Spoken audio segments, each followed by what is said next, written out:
Ladies and gentlemen, boys and girls, we proudly present our spectacular show of podcast magic and imagination full of Disney wonder, news, and pop culture. It's the Main Street Electrical Podcast with Jenn and David Dollar. Hey, Jenn. Hey, Dave. It's the Main Street Electrical Podcast. Podcast. Very nice and very melodic. Episode 221. The Main Street Electrical Podcast. That is Jenn. I am Dave, and we are joined by our good friend, the Derek Frank. Hello, Derek. Hey, how's it going? I'd say the one and only, but there's the reason I'm because there's multiples of us. Yes. Well, there are even less David Dollars, but there are David Dollars that are in this. There are David Actually, Dollars. There's one down the street right now. No, there's one not. that lives there is like 2 or 3 neighborhoods over at David Dollar, and I only know this because I don't know if any of you have gotten this. This is so random. Somebody's like one of those links that's like, you might have money in from the IRS. You need to click your name or whatever. And I did that, and I saw like 2 or 3 in the area, and one lives like right down the road. I'm like, oh, I'm not David R. Dollar, but hey, that's cool. There's another one down there somewhere. I mean, there is only one me, but hey. I mean, they're the irreplaceable. It's almost like back in Blockbuster back in the day, if you want to go that far back, there was somebody else with my same name renting movies. And one time she didn't return her movie. And then they wanted to find me. And I'm like, no. Don't find me. Which movie was it? Oh gosh, I don't remember. It would have been high school, so who knows? Something in the 90s, probably like Clueless or something. Yeah, but you were in high school in like 2008, so it's different. Jenn, how did you Disney this week? Well, I'm Disneying currently by using my cute little mug. And then I actually I added some nights onto our Jollywood trip, which a lot of the agency is going on to, because I got an exciting invitation this week, which I'm sure that we'll talk about down the road. We'll get to that. We will get to that. Don't know if you're allowed to talk about that yet or not, but we will get to no, we're allowed to talk about it. I just don't know when we want to talk about it. Well, we'll get to it in just a few minutes. So that's that. For those out there, that in the industry is called a teaser. Derek, how did you Disney this week?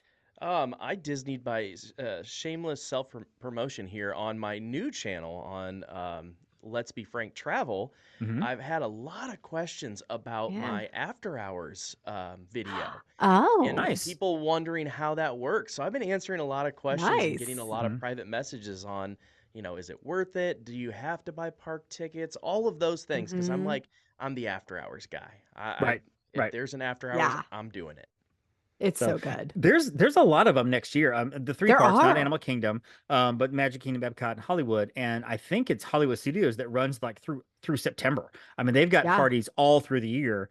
And Epcot's got theirs as well through, I think, like maybe June, and then Magic Kingdom's got them through the spring and stuff. But yeah, after hours parties are great. Derek, have you been to all of them? Did you go to one in particular? I've been to 4 in Magic Kingdom. Wow. One in Animal Kingdom. And that was it so far. I've done one in Animal Kingdom too. Yeah, and that was amazing. Isn't it so great? I wish they'd bring those back. That'd be great. I mean, it was a little I know creepy, but really cool. It is a little bit creepy, but no, I agree. I've also done Magic Kingdom after hours. So this last one that we did was definitely more busy at the start because of Tron. They sold more tickets, and I was a little irritated at first, but by the time we got to the end, it was cleared out again, so it was wonderful. That's awesome. Nice, very nice. So I went to a Hollywood Studios after hours party last year, and it was fantastic because I feel like Hollywood has, I guess, the largest group of big rides with Mickey, Minnie, and Slinky Dog, and Rise, and Millennium Falcon, and Tower. And my wife and I were able to just knock them out, boom, just one after the other, all the way through. And basically, we rode every ride in the park. And it took us about 3 hours to do so. We kind of took our time with characters and things like that. But we rode every ride in the park, waited, I think, 20 minutes for Rise of the Resistance, and that was it. We walked on Slinky. We walked on Toy Story Mania. Did that twice. And just, it can be pricey like many things at Disney, but it is well worth it. You get the free drinks, the free popcorn, the free ice cream, free waters and free Pepsi or free Cokes and stuff. And so it was just really it was really good to get those things done. So next year in March, whenever the family, we're all looking at going on a Disney cruise, taking Campbell on his first Disney cruise, which he's been asking about it now. Or doing just a few days at the park instead of the whole week at the park. We're thinking about doing an after hours party because that'll be the Hollywood Studios time, is the after hours party. Get that all done, whatever, and then concentrate on Epcot, Animal, and Magic Kingdom while we're there. So Disney, I got my Ratatouille shirt on, which is right here. I love this Ratatouille shirt, although you guys have those shirts that just they collect stains no matter what you do. It's like you put that shirt on and somehow or another you're gonna have a spot on it. You don't. That's why whatever. I wear black all the time. Right. Well, if I wore black, the spot would be white. I don't know. But I've got like a little grease spot here somewhere on the shirt, and I'm like, I got to go back to Disney World so I can buy another Blue shirt. Dawn. Yeah. No, Blue Dawn dish detergent. We'll get that right out. That's true. Dawn does take grease out of your way. Sponsorship. I know, but I'm serious. I use that for everything. This dress, I had grease all over it, and I couldn't figure it out, and I got it out. Neither here nor there, but I also forgot one very important way that I Disneyed this week. I'm actually gonna actually unblur my background. Oh, do you see? Oh, that's right. I saw the picture of this. That is an original. Awesome. That's a 1979. I actually found the copyright on it. It's a 1979 original Magic Kingdom map from Brady's old house, and we got it preserved and framed. You can still see the little pinholes where he. That is really cool. So it's up at my office now. Yeah, I'm gonna get his. Yeah, it's gonna be. Yeah, somebody gave me a Six Flags Over Georgia park map from like 15 years ago. So, I mean, I'm not trying to compare the two, but it's got Lick Skillet Falls on it. And it's got the ninja on it. And just it's almost the same. Almost the same. I'm gonna probably get it framed with a cheap $4 frame from Walmart. We got the little things on the side there. You got to line up with the plastic and stuff. And so, yeah, oh my gosh. So let's get to a little bit of news. First things first, again, I know this isn't real, but I feel like they listen to our show or they know when we're recording. Because as soon as we were done recording, I checked mail, checked messages, whatever, and I'm like, hey, look, Tron's going to standby. And I'm like, awesome. Let's just get everybody back and do the episode over. So they finally revealed that Tron is going away with the virtual queues, which is fantastic, by the way. Wait times, I followed the wait times the last couple of days, and this actually started on Monday. Wait times have been pretty basic, pretty easy. I think it started with like 110 minutes the first morning, got down to about 30 minutes in the evening time, and wait times have been comparable to like a Space Mountain or a Big Thunder, like anyway, 45 minutes to an hour-ish, maybe. Which is crazy. Yeah, and I love this because people can now ride Tron over and over and over if they choose to do so, which is fantastic. I love it. Now, it's not still on Lightning Lane yet. It's still a single pass purchase. So if you want to ride it, you either go stand, like Seven Dwarfs Mine Train, go stand in line or purchase it ahead of time. Which has been selling out every day. Has it been? Yeah. Yep. Yeah. Well, I mean, and the standby line, because people don't want to do the standby because the virtual queue was their way to not do the standby. And now it's like, okay, Guardians, come on, Disney. Let's do Guardians standby. I am actually shocked that Tron went standby before Guardians. So am I, because I feel like Guardians has a longer queue. Their queue is ginormous, right? And I'm seeing videos, and people are posting videos of people walking through the Lightning Lane and like walking just with nobody in the line, just walking on up. So obviously it's there. I mean, come on, let's go to standby so we can ride Guardians a couple of times during the day. We can purchase it and then ride it standby, whatever. I would love to be able to ride it 3 or 4 times in a day. It would be amazing. So let's get rid of the virtual queue. We're done with that. We're done with it. We don't need it. We don't need I totally get it for like opening weekends of stuff. Like I get it, but yeah, I think it's time. Yeah, it is time. I mean, who knows? Maybe when Villains Land opens up in 5 years, the virtual queue. It is time. Speaking of, we lost a legend. James Earl Jones passed away at the ripe young age of 93. He's one of those mainstays in your life that like he's just always there, like a Tom Hanks. He's just always there. I mean, you don't think about him being born or being young or getting old and dying. He's just there. And James Earl Jones was always one of those. Of course, we know him from Mufasa.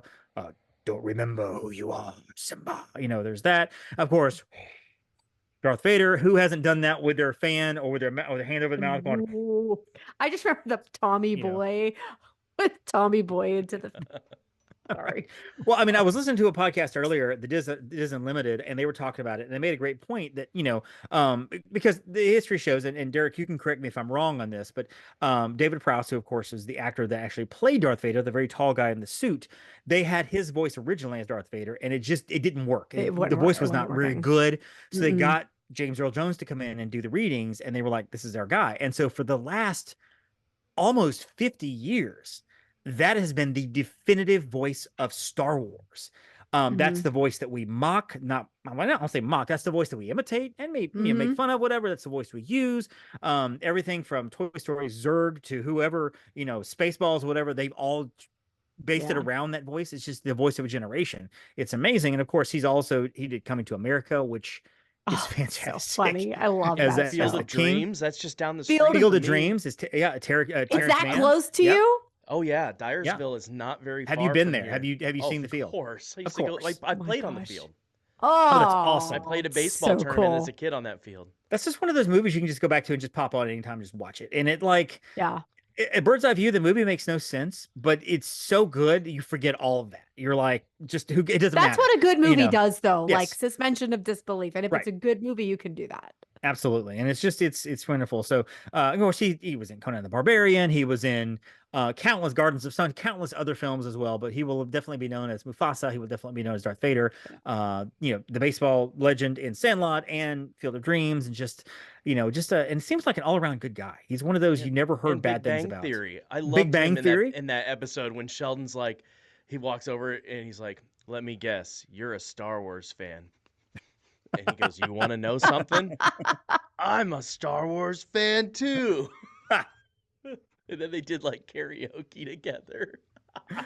And there's also a meme out there somewhere, and I don't know what it's from, but he's on stage looking all regal, and he goes, "Totes my goats," which is I don't know what that part of, but I've seen that gif so many times. Wasn't it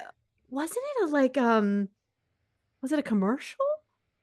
Possibly. It possibly was a commercial. I've just seen the meme and the GIF, but just having that real regal voice. And there's a top 10 where I think David Letterman's top 10 where he's like 10 things that sound cooler when James Earl Jones says them. And you can find that on YouTube. It's hilarious because there's random things he's saying. But anyway, like I said, he seems like an all around good guy because you've never really heard stories of bad behavior from him on the scenes or behind the scenes or anything like that. So yeah, he was James never involved in any Yep. drama that I remember.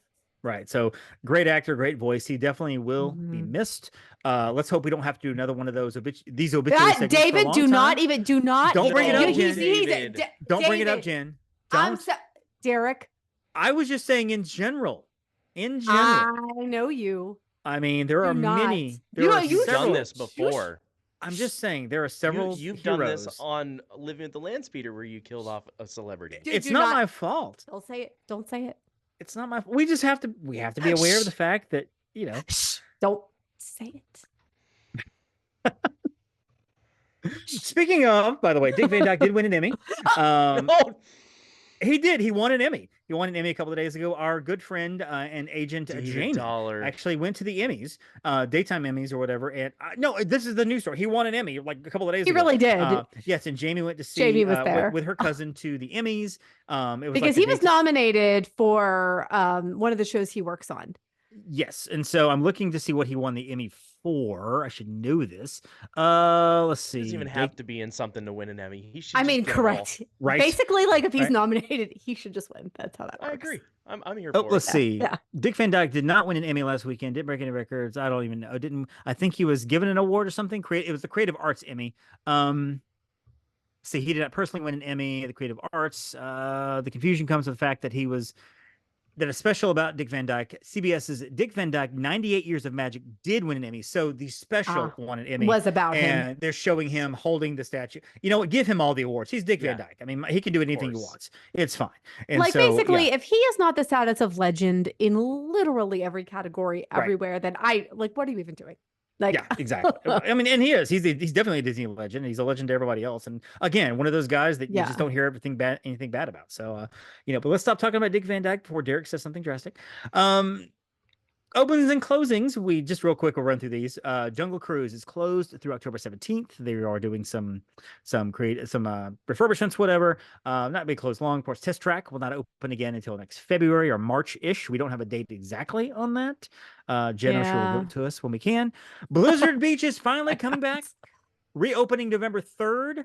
I told you it was coming back. I told you we would have heard. Actually, sorry. Blizzard Beach will reopen on November 4th. And at that point, Typhoon Lagoon will close for the annual refurbishment. Do we think that next year they're going to reopen at the same time? I mean, it's really been like 4 years where both have not been opened. So I will say I think so because, next year with the 2025 travel packages, don't remember the opening. That's right. First day you can have a free water park entry with your 2025 vacation packages. So yes, that's true. I would imagine that's what they're trying to get done so that they are all ready to go. I mean, maybe they'll let Typhoon Lagoon go into like February because let's be real, it can still be cold in Orlando. Yes. And I don't know how much. Yeah, I don't know how much in demand the water parks are going to be in like January, February. I mean, I have worn shorts in January, February. I have worn sweatshirts at the end of March. I've worn pea coats. It's Florida. It's crazy. There was a one time whenever we didn't pack. We're a Disney family. We didn't pack well enough going down there. We ended up spending like $300 on sweatshirts and sweatpants and jackets and stuff because we didn't have the clothing. And our kid was freezing. And of course, my mother-in-law was like, "That baby is so cold. Buy him some clothes." And it was all bad. I definitely had a trip like that. Like the day we flew in, it was 37 degrees in Epcot. Oy. That's a lot. And we were miserable because like we didn't pack anything and we were buying whatever they had. But I'll never forget, that was when it was still the Wave at the Contemporary. Oh, yeah. We went and we were going to go back to Epcot for fireworks, and we ate, and it was like we couldn't even get out of our chairs at the restaurant. We were so miserable. It's not fun when you're that cold. I have been that cold before, and it's like I just need to be warm again. Yes, I get that. Also, we haven't heard anything lately about the Voyage of the Little Mermaid. We do know it's coming back. We have not. We know it's coming back sometime. Is it though? This fall. Well, that's what they said. They said fall 2024 that it's coming back. But if it's going to be Monsters Inc.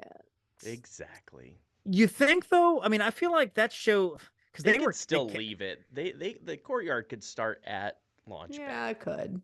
Yeah, honestly, I mean, I think the show will come back. We haven't heard anything about it though. They were casting for the show. I don't think they were going to make a sudden like 360 and go, or actually it'd be 180 and you go, you know what? Let's just not do this show and let's just make this Monsters Inc. I feel like they know where Monsters Inc. is going to go for the most part. Maybe they're still testing about where it might go and trying to figure out the blowback if they took out the Muppets. Ugh, that would make me sad. Yeah, don't do that. Don't do that. I don't think they can do it. Speaking this stuff, David. I know. I'm just reporting the news, man. I'm just reporting the news as listed. Normally, I'm the only voice of reason on this show. I'm just saying. Well, so yeah, I think that might be all the news we had. Halloween party updates. Trying to get to the page. Well, almost everything is sold out in October. Everything is sold out in September. At last count, we had 6 days left in October, and I'm going to double check that real quick. We only had 1 day sold. The first party for the Christmas party is sold out. Jollywood's still all available, but for the Halloween party, only 6 dates remain, and I will tell you those dates in just a moment. Derek and Jen, you may vamp if you'd like, while I find the dates real quick. Rhode Island's neither a road nor an island. Discuss it. Grape nuts. They're neither grapes nor nuts. And of course, if you want your Halloween tickets, you definitely need to let us know immediately because they are selling out as we are trying to get to it. Heather, you may just have to scrunch some of this down. Let's see. Mickey's Not So Scary Halloween Party going from August 9th through October 31st. And the dates are ending October 1st, the 4th, 20th and 21st, 25th and 27th, and that is it. So life hack, if you really want to go and you're already there and it's sold out, there's a really good chance if you walk up and buy them or ask them, they will give you tickets. I mean, you get to buy them, but right. It happened to us. It was a sold out show, but we were already there and we got in. Yeah, it's not a guarantee, but for sure it's worth a shot if you would like to go. Yeah, And if you're active, cancel day of, and and if you are active military, you actually can walk up and get your tickets as well. Can. They save tickets for military. For active military. And if it rains out, you do have a few options. We had our beloved Main Street Sarah went a couple of nights ago, and it was a downpour. Apparently, to the point where she did get a refund. I think they were offering park hopper tickets, but she was able to talk to somebody and get a refund. Well, because she's annual pass, so it's not, because she's an annual pass holder. So yeah, it's one of those things where you're just gonna have to play it by ear about what happens and talk to Disney, whatever. But it was apparently it rains in Florida, and it's been raining a lot in Florida. So over the last week or so, and it rains in Florida. It does. So yeah, it was pretty miserable. So let's talk a little bit today about being a travel agent. And this is something I've been thinking about doing for a while here on the show, because I don't want anybody to think this show is they shill for Upon a Star Travel. Jen and I both work for Upon a Star Travel. Jen is Upon a Star Travel. She owns the agency, so I technically work for her. Derek is just a sidebar over here with us, kind of associated, coordinated, coordinating whatever. But he's also worked with travel agents as well. And I want to kind of talk through kind of why people need to use a travel agent. We'll kind of discuss a little bit about why you should use, what we can do, what we can't do, those kind of things, maybe some misconceptions and myths and things like that we always hear about being a travel agent and stuff. But first, I do want to ask you, Jen, we did this in episode 2, way back when episode 1, actually, meeting the hosts. Jen, how did you become a travel agent? Where did this start for you? And talk about, how did you come up to Upon a Star? How did this even start? Yeah, well, I mean, what's funny is it all actually started with my love for Disney. So I was at that point a full-time teacher. I taught music, and we traveled a lot. And Brady and I, as everybody knows, we are Disney adults. Okay, Brady grew up going to the parks. Yeah, right. Derek gets that. Disney adult. And we have been, we honeymooned there. We went after that. We bought into DVC in 2007 because we were just Disney adults. But of course, people would start asking me about going because we're really good at going to Disney. And they would ask all the questions and be like, yeah, let me sit down and help you. And at one point, Brady says to me, you should get paid to do this. And I was like, I mean, that would be cool. Don't know how that, whatever. And it's one of those things, you don't know what it is until you really get into it. There was somebody at the school that I worked at who had a husband who opened up an agency. And so I sort of signed on. Did not end up being a great fit for me, but I'm so grateful that, it kind of got my foot in the door. Right. And so basically, knowing it wasn't the right fit, I just sort of did a little bit of research, figured some stuff out, and then I launched Upon a Star Travel in 2014, intending to just sort of be me doing it on the side. And then it grew. And then it kept growing. And then it was, well, can you also do Universal with it? Well, yeah, sure. And then, well, how about I can now. Yeah. So I just always would figure out how to do it. I will say, has it always been an easy road? No. But it's what I'm supposed to do. And I am. And so I love it. And I love helping make that magic for families. And of course, I did start bringing on agents not long after. So shout out to Eric R., who was very first agent. He's no longer with us because he no longer does travel. Right. Still a good friend. Still talk to him a lot. So nice. And of course, we're now about 30 strong. Is that correct? Somewhere around 29 or 30. Is that right? 34. 34. That's right. Because 34. I have helped staff 1/6 of the agency, I believe. Myself and 4 other people are now a part of this agency because, and honestly, if you want to count Charlotte, because she came with our agent Susan, by extension, that's almost like 5.5, 4.5. So I'm just saying. And then I'm like a quarter. You brought me over, but Charlotte I'm and Derek together, they makes one more. So really, I've given 5. I mean, I can't lose here. I'm not an agent, but I'm still. You guys can't get rid of me. I'm like that virus. You just are you kidding me? I'm not allowed to get rid of you. They would all. Wait, Yes, am I Derek allowed is to say beloved. that? The K Derek word is on. Oh, I beloved think I in already our did agency. earlier. So, Uh-oh. Okay, good. Well, they'd kill me. So. so I have, I mean, my story is sort of, well, not really, I don't even know if it's close to the same or not, but I, of course, love Disney as well. And I married into a Disney family. I'm one of those that, like, in college and in high school, I liked Disney. Disney was great. It was fine. I had nothing wrong with Disney. I watched the movies and so on. Married into a Disney family, and we honeymooned at Disney, honeymooned on a Disney cruise. It was great. And really, my love for Disney sparked when I worked for the Disney store in 07 and 08 and 09 and 2010 for about 2 or 3 years there. It was my second stint with the Disney store, but this time it was like a career because I was an assistant manager. And I was the one that people always coming to for questions about Disney park stuff. People, customers, and people that worked there, they were asking about the movies and they were asking about the parks and everything. And I was reading everything I could. And at that point in time, I was going 2 or 3 or 4 times a year by then. And so I was, learning everything. And I had a family in 2011 actually ask me, "Hey, we'd like to get some tips from you. Would you mind if you just wrote some stuff down for us?" And she was like, maybe a page or 2 pages, some general tips. And I was like, absolutely. So I sat down and I started typing. 27 pages later, I was like, this is good. This is good. I had parks and I had resorts and I knew where they were staying and I had all this stuff. And I handed it to her and Doesn't surprise me at all. she was like, oh my gosh. She's like, you didn't have to do this. I was like, but I did. I had to do this because I couldn't just give you a page of tips. I had to tell you everything.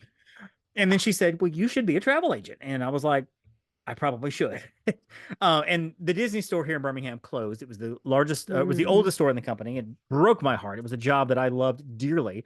Although all things work out for the good, because had I still be working there, I don't know if I'd be here. Anyway, I was contacted by a friend of mine in Atlanta. She was like, "Hey, I'm going to join a travel agency. Would you like to join me?" And I was like, "Sure." I don't know anything about it, but okay. Knew nothing. I still didn't know much of anything when I joined. My first year, I booked 4 trips the entire year.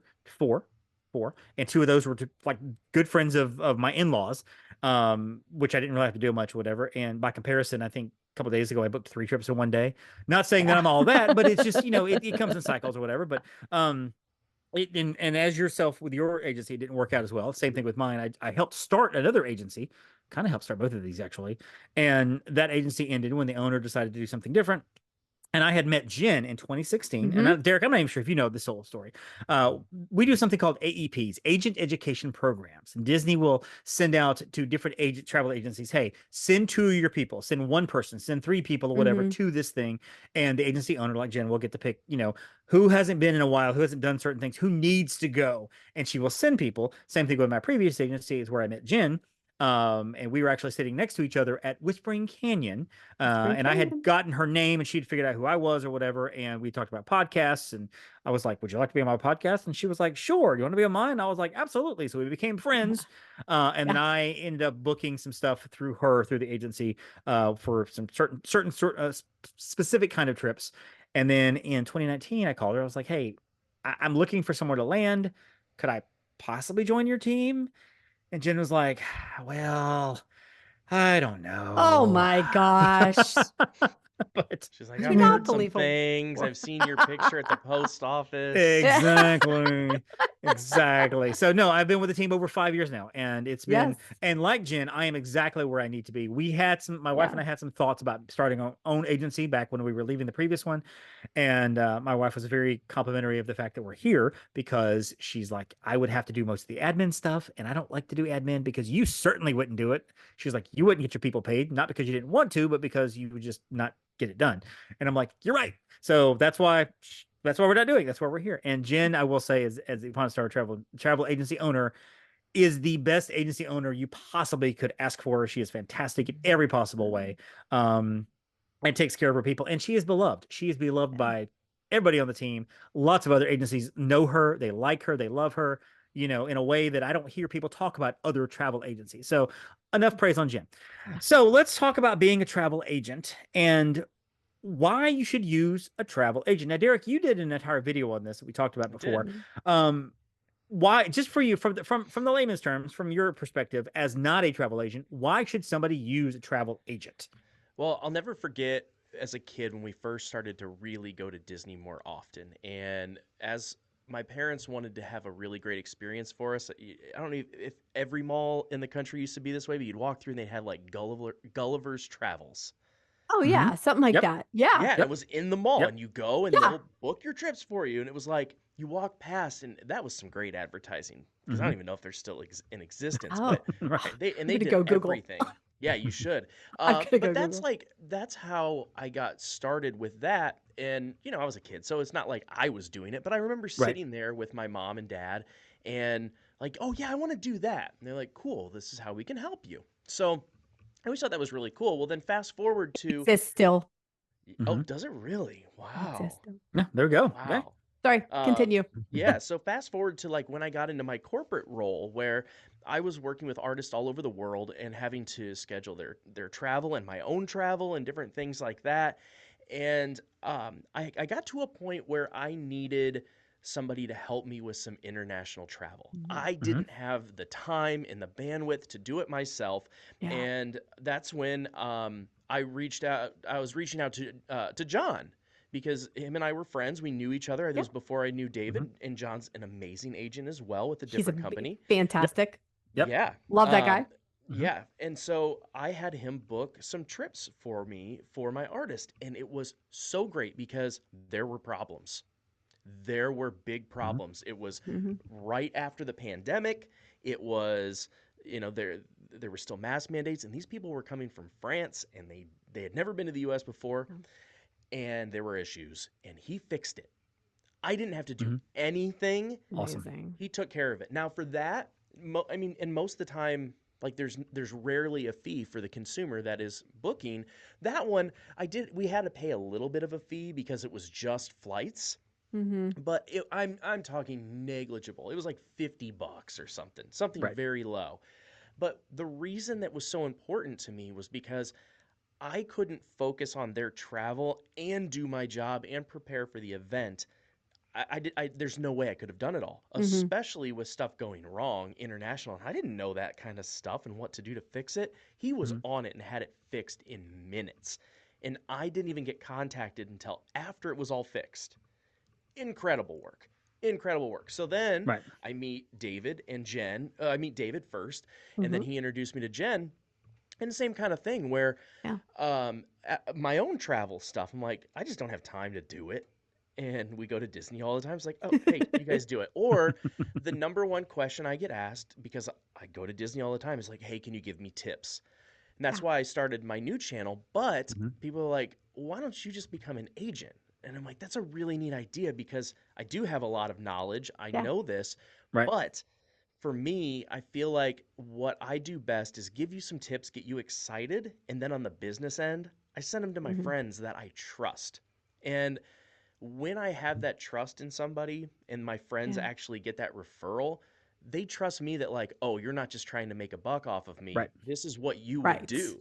And so, I mean, I've referred a ton of trips, and I will continue to do so because the importance of making someone's trip and making their experience a lifetime thing, and not having the stress of leading up to it is everything.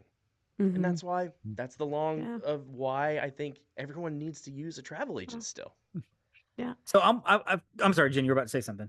I'm just saying, a question, and I'm an agency owner. When people, who don't know, maybe I'm at a networking event or whatever, like, oh, travel agents still exist. I'm like, yep, here we are. Because the thing is, you can go online and you can find a zillion articles or Facebook posts or whatever. But the thing is, if you are working with a reputable company, and there are a lot out there that will do a great job for you. Obviously, we think we're the best, but that's we're a little biased, right?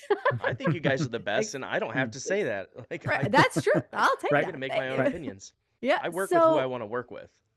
Well, and the thing is, it's like we exist because we can usually help you cut through other people's opinions. And if you tell us, it's like, okay, based on what I'm hearing, this is going to be a good fit for you. And we'll present you with options. And we can even back up why we think these are good options versus, oh, well, my friend did this. Well, then as I'm talking to them, I'm like, well, you're going to be miserable doing what your friend did. Like, you need to stay here. You can't stay here, just because this was right for your friend. But everything you're telling me is actually like, yeah, you're going to want some of the same experiences, but you need a different resort. So, Well, lean and into that. I don't think people realize the real thing you guys do is the concierge. It's like the travel agent is kind of an ambiguous term. Like you guys aren't just agents. Like that's like the We're not minimum. order I like to use the takers. word planner or advisor, honestly, Yeah, more than exactly. agent. So Yeah. yeah. But the concierge thing is so great. So recently I had one of my closest friends. He was I will never go to Disney in my life. I will never, ever, ever do this. And lo and behold, several months ago, he called me and he's like, hey, man, I got 2 girls now. The wife says we have to go to Disney. He's like, I'm only doing it once, though. I'm only doing it once. Tell me what I need to know. And I said, well, what you need to know is you need to call Jenn, and she's going to take care of it, which she did, and got them at Animal Kingdom Lodge. So I looked really, really good because they had the trip of the lifetime. They're never going again Nope. until March when they're going again. When they're going again. When they're going. The trip of that part of my lifetime, and now my next trip of a lifetime is coming up. So what happened was you guys converted them from I'm never doing this to they're probably going to do this every year now. It's you know what, and I love that. I actually love those stories. I've had more than once, and especially it's usually dad's like, oh, I don't want to do this, and then suddenly dad's contacting me literally every year, and we are doing the same, not even the same, like the same trip. Well, we want to stay at all of the places now. Like, okay, let's do it. We want a different dining experience. Well, and Disney's always growing and changing, so that's I always find that fun. Well, and I found these online, and I know, Derek, you have a heart out just a few minutes, and so we'll kind of go through these kind of quickly.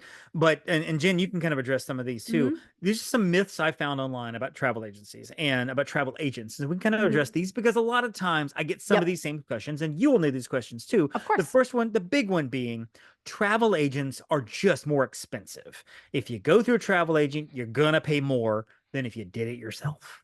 Now, there's a caveat to that because in a place like Disney, we are paid on the back end. Disney carves out a little bit of the money for travel agencies. And if you do it all yourself, they just keep that. You don't get that taken off the top of your balance. And so really what you pay at Disney is what you pay directly through us. You just have our help and our experience to help you out. Now, there are instances in which travel agents do charge fees. Jenn, maybe you can speak to some of that and why that would happen. Yeah, so there are certain times where perhaps it's a supplier that really doesn't do that. Okay, so first of all, those do exist, right? Yes. Secondarily, something like flights. Let me just go ahead and tell you, flights don't pay us.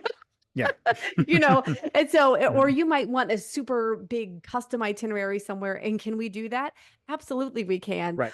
But we often will have to charge a planning fee for it because the amount we'll make on it, let's be real, might be $25. I have actually had that happen. Right. And it might be 15, 20 hours of work on my end. I can't do that for $20. Like just like in your business, you couldn't do that for $20. Right.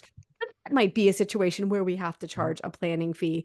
Or if it's something that's, I will say just some odd circumstance that's beyond what's within the bounds of normal planning. But largely, we don't need to go that route. And if we do need to go that route, we always try to, at least for us, we try to keep it nominal. We try to keep it a reasonable amount.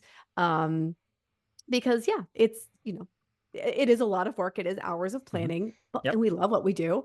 And we just have to make sure that, in certain situations that we're covered. That's all. Yeah. And I think there's a great example of that is, and I'll speak for myself, is that there are a lot of agents like myself do have planning fees if people stay off property because Disney pays us through packages. So if you decide, hey, we've already got our tickets and we're at a Airbnb about 5 miles off property, can you help us with our planning? I certainly can. But I don't want to spend all of my time with you for free. So yes, there was a plan to be involved. And again, like you said, a lot of times it's nominal depending on the situation. So there is some of that. So but you're also upfront about it. It's not like that somebody's starting to work with you. You book a trip and then you're like, oh, by the way, I'm only going to do the rest of this if you pay me. That's right. And another good point is sometimes we actually save you money after the fact. I will say that for sure, many times when Disney releases a promotion or something, our clients get to wake up to, hey, you saved however many dollars, and I just got an email from you like last week. That was the same thing. Like, hey, Derek, there's a new promotion. It might be better for you right now. It's like, ooh. I mean, okay. I mean, and I love sending those emails too. And I've done that before where we had big promotions, whatever. And travel agents are, for the most part, are up at 3 or 4 in the morning. I've been up at 4 in the morning, hitting refresh, waiting for that promo to drop. It doesn't drop till 6:30. So it's really just 2.5 hours a click. click, click, communicating with each other. Is it up yet? Okay, well, I need some breakfast real quick. I'm gonna get some coffee. Tell me if it's up, and just back and forth, and then sending an email. Hey, just want to let you guys know that I just saved you $674 on your trip, or $1,200. Like the most I've ever saved was like $1,700 on a package. And to be fair, sometimes it's like $75. Yeah, okay, sometimes it's 75, or still. sometimes it's like, hey, I upgraded you. You are upgraded to a better room based on whatever we got going on. So a lot of times that happens. Can't guarantee it. We will never guarantee savings because we don't know what Disney or Universal or cruises or whatever will do. Yep. But we're on top of it. We do the very best. The next myth here. I can create the same itinerary by myself. Why do I need a travel agent? I can do it all on my own. That is kind of true. You can probably do it on your own, but it's almost like, why would you want to? I mean, I've got hours of research. Sure. Hours of research. A lot of times people are staring at screens going, okay, which option of package do I want? I guess I'll get this one versus talk to me, travel planner. And we tell you, okay, well, this is this option. This is this option. You're going to get this one over here. You're going to get that over there. Let me know which one works better for you price-wise versus just grabbing something, because we have the experience. And I will tell you, at a team like ours, Upon a Star Travel, we've got 34 incredible travel agents. If I don't know the answer, somebody on my team does. Jenn knows everything, so she very seldom reaches out for help. But as a matter of fact, she knows so much that sometimes she forgets stuff. She's like, hey, I got a client asking me about the All-Star or something. Is just that a making resort? that up? Whatever, exactly. Yeah. What and so this, I don't even know what that is. But again, you can do your own itinerary. Seems made up. And I've had clients where what they want to do is they want me to book the basic stuff and then get out of the way. They'll do their own planning. Absolutely. Some people like to do that. I've had clients that ask me to book stuff and they want me to give they want a minute by minute. Please tell me what to do because we don't know anything. Most clients fall somewhere in the middle. Jenn, what do you say to somebody that says, I can kind of do my own thing, kind of create my own itinerary? No, well, I mean, if that is something that you want to do, then okay, that's fine. Right. But again, the benefit of a travel planner is it's like the one-stop shop for asking questions. Maybe you do like to do your own dining. Okay. Great. I mean, I don't have to get up. I was like, yeah, I can just so rock on. But we are happy to make recommendations. Do you want to ask me about the menu? Do you want to ask me if this or this experience would be better? Do you want me to help you figure out how many credits, if you're doing the meal plan, right? Like, okay, how the best usage of your credits would go, because sometimes maybe you have more credits than what you actually have in the bucket. Okay, so I'm going to say, you know what, my recommendation is going to be you pay for X, Y, and Z, and we use the dining credit buckets for X, Y, and Z. Right. So I think that's something to pay attention to. And then also, as much as you hate to say it, what if something goes amiss, goes awry? What if something, oh my gosh, now my flight suddenly got changed. What do I do? Rather than scrambling and you're trying to fix a flight, you're trying to, okay, travel advisors know what to do. It's like, okay, that's fine. Let's deal with this. I mean, what happens if it's March of 2020 and the theme parks are closing for 6 months? And all flights have been canceled. What happens if it's something that happened 23 years ago and everything shuts down because of the tragedy in the country? These are things that we never hope for. Obviously, we never want to happen. And they're very, very, very rare. But I've heard the horror stories of people on the phone with Expedia and Hotwire for 10 and 11 and 12 hours trying to get refunds. Still not getting an answer. And getting nothing. And also, I've heard travel agents that are like, yeah, I handled it in like 2 hours. Everybody, and for my clients, all my clients are taken care of in 3 hours. The trips were moved, trips were canceled, things were done, things were in March 2020, everything's done. I was going to say, we were back to people for the most part, same day. Now, maybe not as quick as our normal responses because there were, as you might imagine, a lot of messages coming through, but we were at least able to get back to people and say, I am working on it. Sit tight. I'm going to take care of it. And they weren't sitting on hold for hours. Right. We were the ones doing the hold, and that's fine. Hurricanes come through. What do you do about that? Things like that. So yes, and you're welcome to handle it all your own. But like Derek mentioned, he had some problems with his that he didn't even know about until after they were already solved. Exactly. And you're not going to get that by yourself. So, well, I think one thing that we're also kind of skipping over is, of course, we know you guys are the Disney experts, but now, as I know, you guys are getting way more into the all-inclusives and like sandals and cruises and stuff. And that's confusing stuff. Like me being the Disney adult, where my wife doesn't always want to go to Disney. I'm the Disney fanatic. She loves it, but like she's like, could we go somewhere else?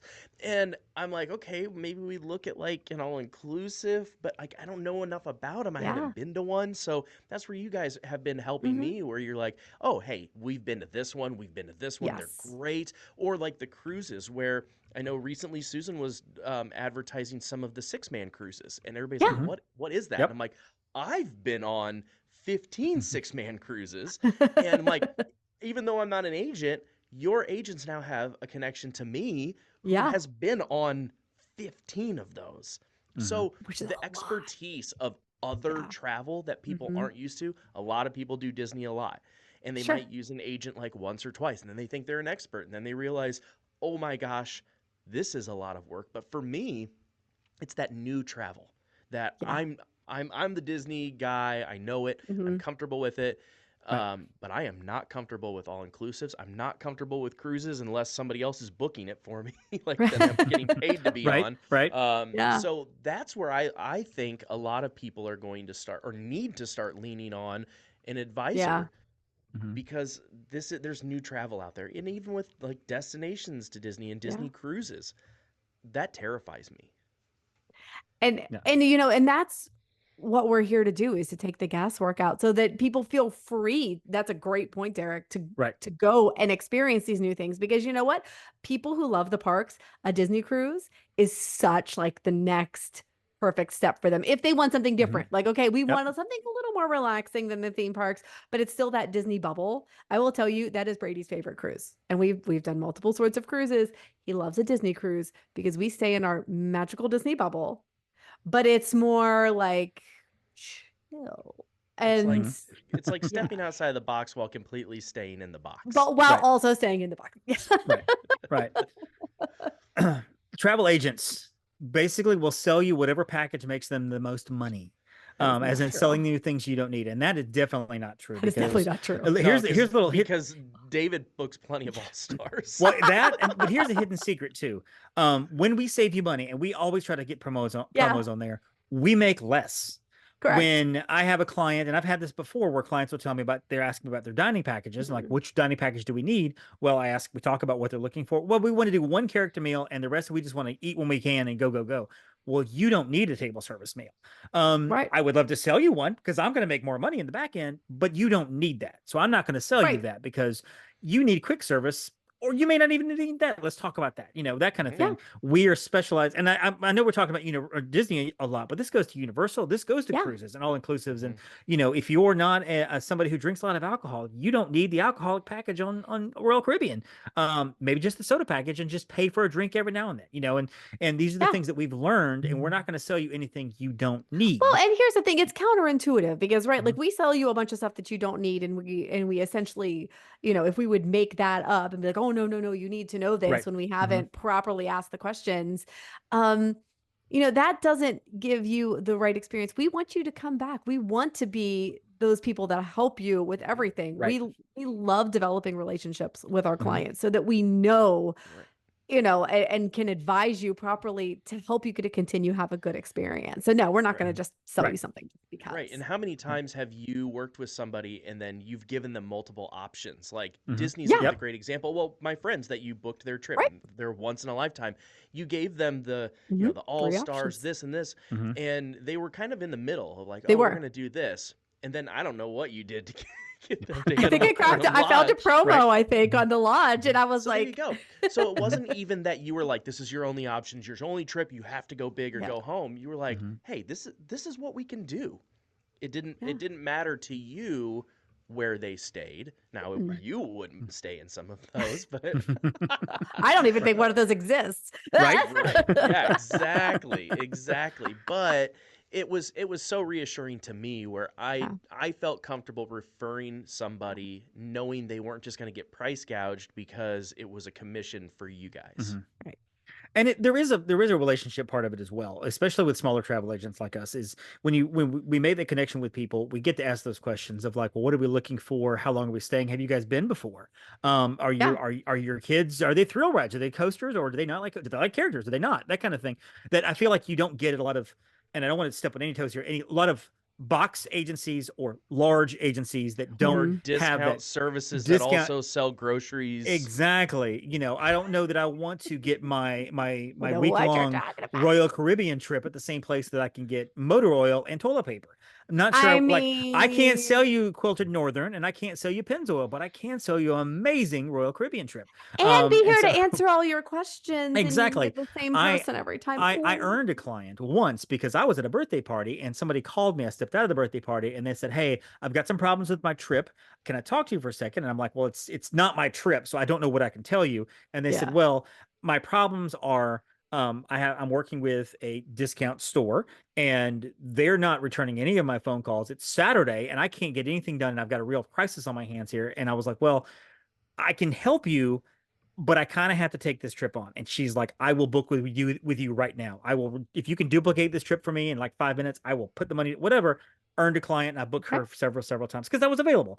Now I will say Mhm. not all clients are available all the time. Some clients do take some agents take weekends, take nights, things like that. There's a Well, boundaries that's obviously set for and they have to, right? emergencies, I was like, Exactly. it's Emergencies, just right? like anything. Yep. Emergencies is always there. But Yep. sometimes if it's something that we know can wait till Monday, with Hmm. family time or whatnot. Right. But typically you're going to get a response from us at least saying like, hey, once I see this, Yep. I'll make sure I answer this on Monday, whenever Hmm. I'm Right. back at my And desk. you guys just aren't alone in it either. It's not like if you're Yeah. working with David and there's an emergency and he can't help you at the time, like Right. maybe he's out of the We've always got country. backups. Yep.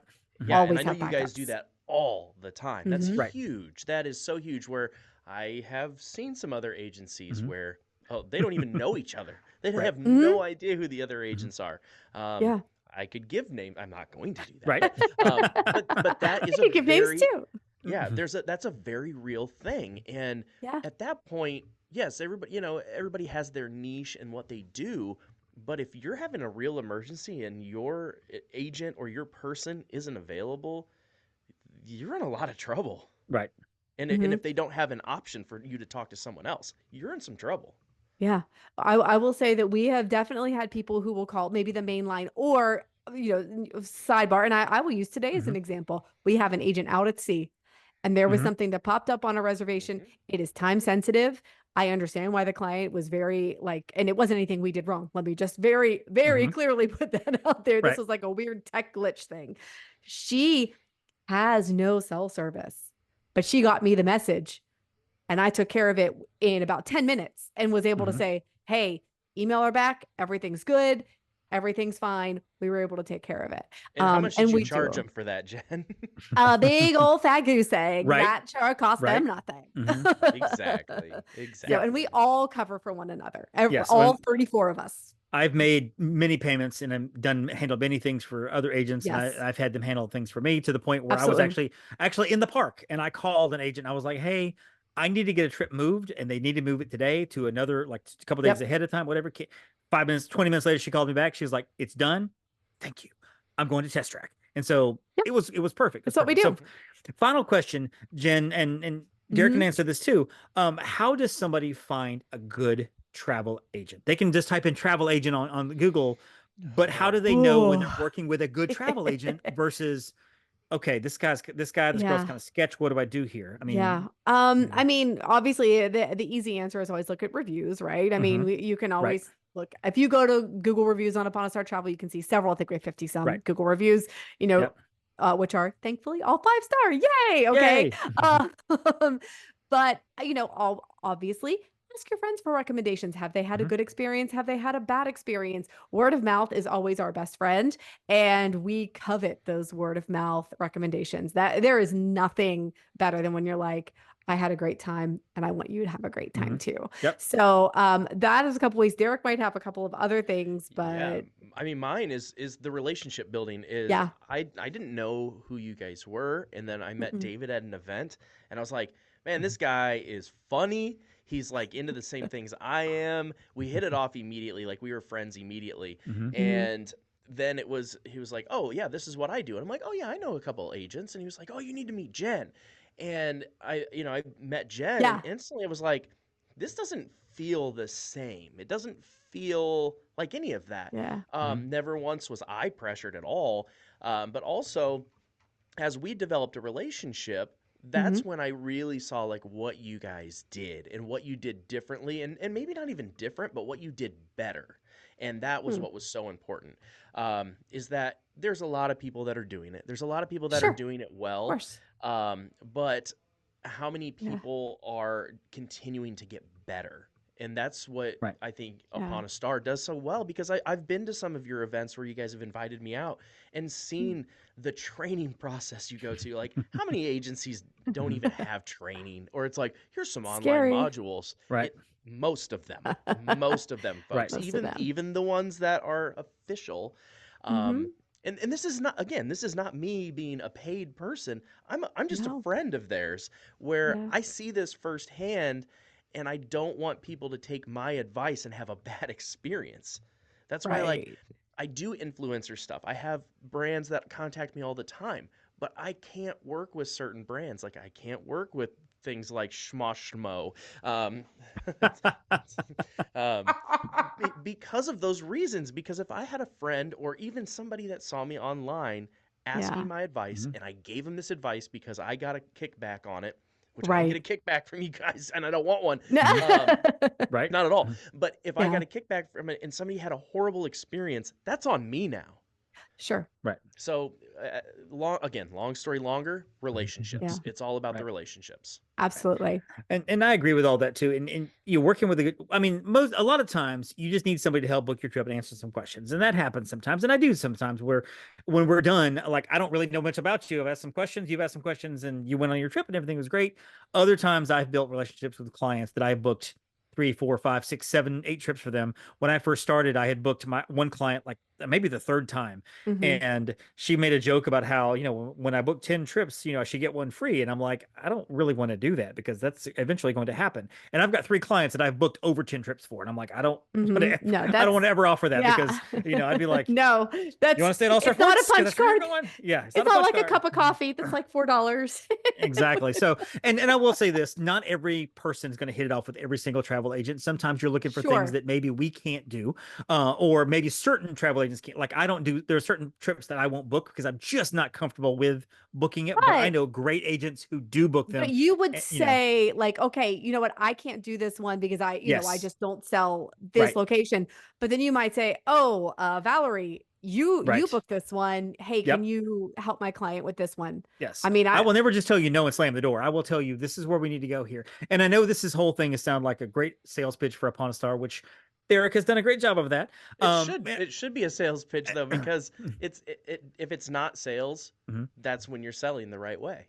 Yeah. And I would say that Jenn and I can probably both agree on this, that we would love for you out there to work with Upon a Star. We would love to work with you on your trips, whatever. But if you decide, what, Upon a Star is just not where I want to go, I know somebody else who has a travel agency, I encourage that. Use an agent. Support small business. Most travel agents are small business. They work out of their office. I work on a desk full of Legos and Disney books and pens and notebooks.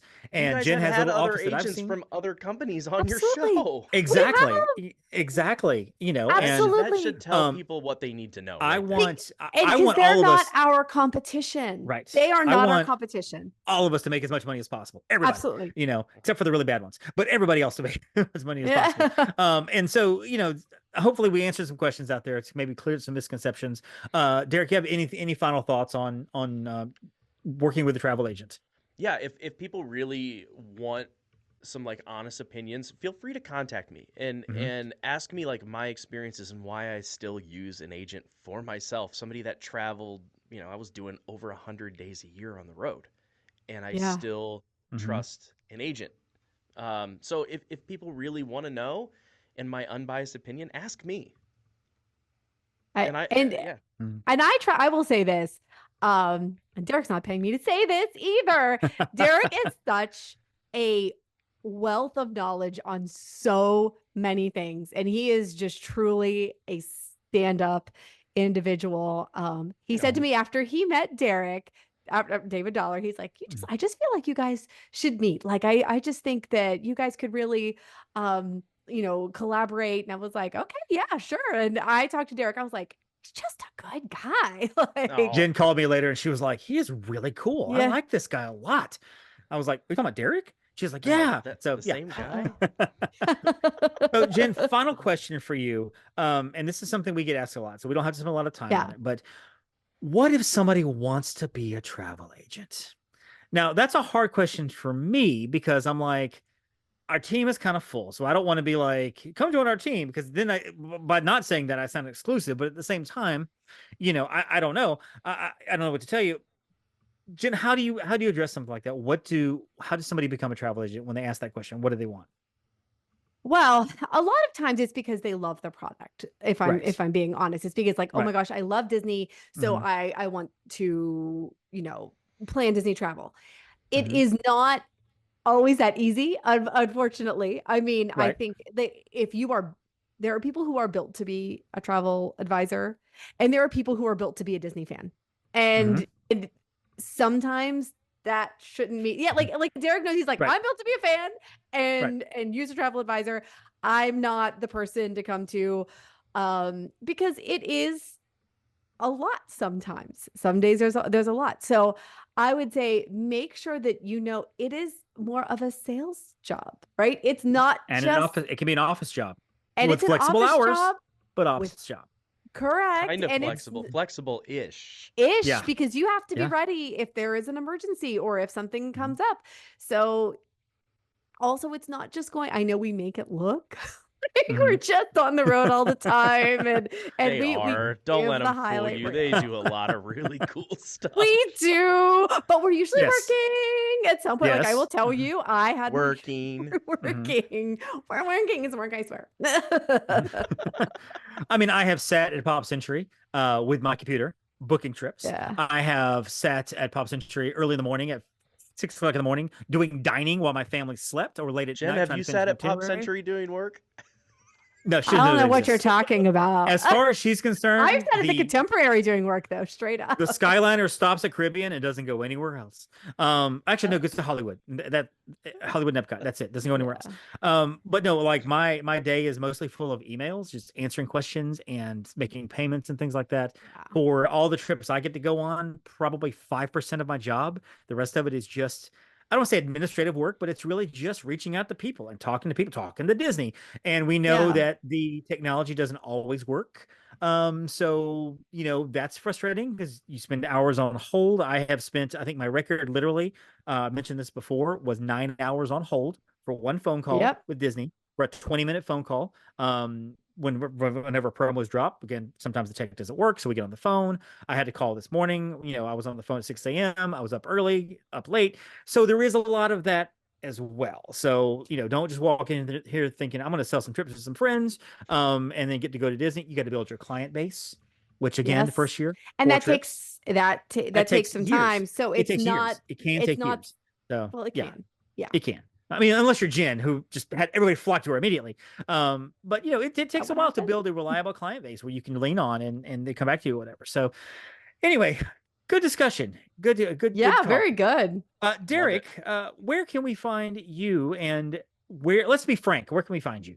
Let's Be Frank. Yeah, that's my newest channel, Let's Be Frank Travel, but also The Derek Frank, TheDerekFrank.com. I have my other channel that is mostly like gear reviews and tech reviews and different things like that.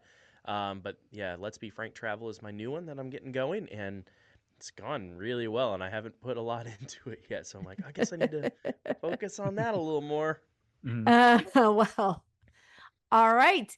Are you asking me, David? Yes, Jenn, I'm about to ask you. I was actually going to say too that if you're watching the YouTube, you've seen me look down a couple times and Jenn look down a couple times, not because we're talking to each other, but because we're working. Like I actually had I just had to do the same thing. I was like, oh, shit, hang on, I'm getting off the podcast. That happens. I have literally done some dining and stuff while doing the podcast when Kyla and Jenn are talking. Sometimes we get alerts and we have to do that. It is what it is. So we are professionals. Jenn, where can we find you? And when's your next trip? When is your next trip out? Is it October. Yeah, I'm going to Summit. So that'll be at Disney's Earmarked Summit. Right. Very excited for that.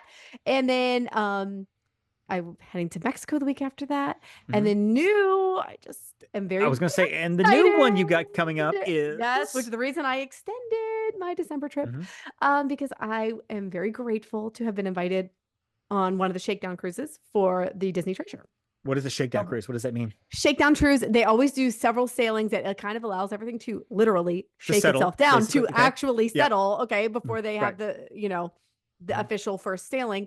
So I want to I can't remember the exact inaugural sailing officially, I want to say, is like the following week, but I Like will December be 24th to 25th, isn't it? Yeah, exactly. So they Mhm. usually do a couple shakedown cruises. Mhm. Sometimes it's cast members, like, with agents. There'll be Right. a naming ceremony on one of them, but I'm very honored to be on the one the 12th through the 15th of December. Very excited. Very cool. Now you just went on the Bright Line as well. We'll talk Yeah. about that next week because we're out of time. Yeah, absolutely. Running late, but Jen, where can we find you in all the places? Oh, you can find me at Upon a Star Jenn or my personal Instagram at Jen_Novotny. Perfect. Find me at the Magic on a Dollar on Instagram, and find me on Facebook at Magic on a Dollar and Disney on a Dollar. And of course, the MSC podcast on all the places, all the socials, and uponastartravel.com is where you go for your travel needs. We're happy to help you. Again, use a travel agent. Pick us. We would love it. For any Disney and Universal, Europe, cruises, not Disney cruises, all the other, Disney and other cruises as well. Domestic travel, things like that. If you can go there, there's a good chance we can get you there. I don't know if there are certain places in volcanoes in the middle of Russia or something. I'm not sure we can get you there, but overall, we got it. If there's a way to get you there, we'll do our very, very best. So, so there you go. That is Jen. Derek, thank you for joining us. For Derek, guys. I am Dave, and hey, Main Street Electrical Podcast. Don't forget to thank your Phoenicians. Thank you for listening to the Main Street Electrical Podcast. You can find us on Instagram, Twitter, and Facebook at the MSE Podcast, or visit our website at themsepodcast.com. Be sure to subscribe, and may all your wishes come true.